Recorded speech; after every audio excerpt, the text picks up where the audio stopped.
Well, hello there. Welcome. Welcome back. These are your notes for LL4, looking at setting and impact.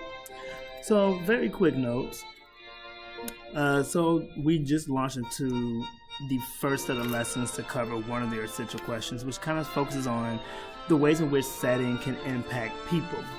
We know when we say impact, we are talking about change, which is what that triangle means, or influence. Okay? So setting can change or influence the ways in which people think, act, or feel about ideas.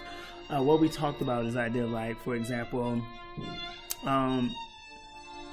if you think about like 20s, 30s, the 40s, that setting during that time influenced a lot of white people to think that interracial marriage, interracial dating was something that was disgusting and wrong.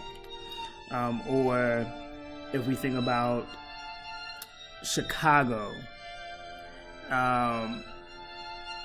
in the 1990s, being up north where there were a lot of projects would make a lot of people act more cautious or be more aware of their surroundings compared to like now on the north side.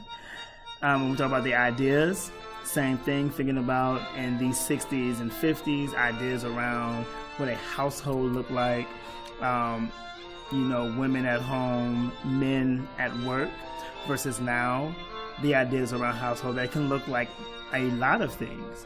It can look like man at home, woman on the household, one parent household. So there's a lot of things that can happen. And so just knowing that setting can definitely change or influence how we think, act, or feel. On top of that, we know these are due to setting laws, knowing that there are laws that every setting has. These can be explicit laws, meaning they're written, they're actually said, or these are implied laws. And oftentimes our implied laws are have to do with tacit consent.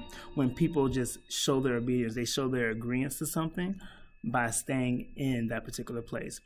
As we said in class today, it's one of those situations where when you hear someone say, well, if you don't like it, you can leave. That's what this is. If you go somewhere and for example, we all know when you walk into a movie theater, you're supposed to be quiet. You don't talk at full volume in a theater. That is an implied law. It's just what you know from the environment around you.